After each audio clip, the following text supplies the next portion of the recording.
Vater, Sohn und Heiliger Geist.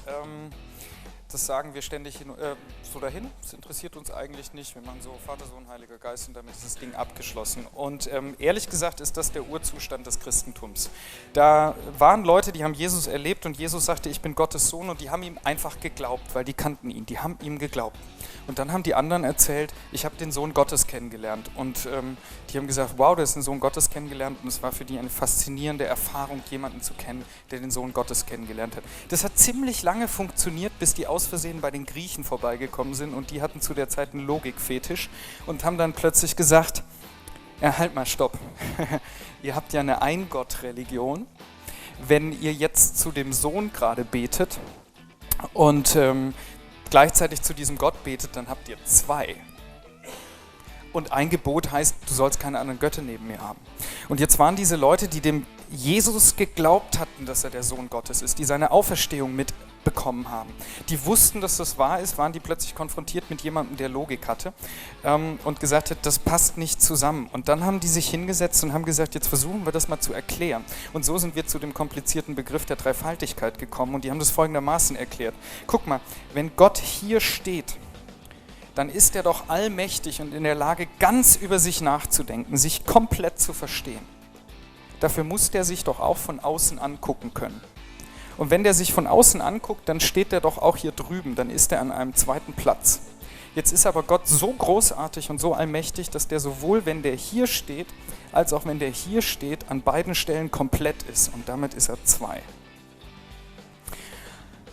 Und das gleiche Spiel haben die mit dem Heiligen Geist auch nochmal gemacht. Also die haben auch nochmal eine theoretische Konstruktion gebraucht, weil dem mussten sie auch erklären und am Ende haben sie sich auf eine Formel geeinigt, die hieß, in 3 unterschiedlichen Personen, aber im Wesen gleich. Also das gleiche Geschöpf an 3 unterschiedlichen Plätzen sich aufhalten.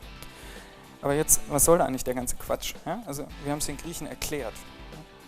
Und das ist das, was wir jetzt versuchen durchzukämpfen, Dreifaltigkeit, wir versuchen es euch zu erklären. Das Spannende ist, was glaubensmäßig dahinter steckt.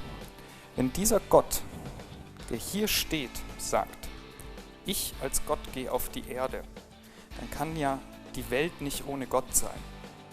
Das heißt, es ist gut, dass es hier einen Gott gibt, der alles ist. Und der sagt, die Hälfte von mir, die hier drüben steht, die auch ganz ich ist, die schicke ich auf die Welt. Und die soll mit euch zusammen leben. Und dann hat es Gott durchgezogen. Er hat es genauso menschlich nicht hinbekommen wie wir. Er hat gepredigt und keiner hat zugehört. Der hat versucht, sich glaubhaft zu machen und sie haben ihn umgebracht, sich ans Kreuz schlagen lassen, ohne Special Effekt. Nicht seine Hände aus dem Kreuz gerissen und ist wieder runtergestiegen und hat gesagt, hey, habt ihr es alle gesehen, wie ich auferstanden bin? Sondern er hat es ausgehalten, tot zu sein. Und nur, weil seine Jünger und die ganze Menschheit darum getrauert hat, dass sie dem Falschen hinterhergelaufen sind. Ja?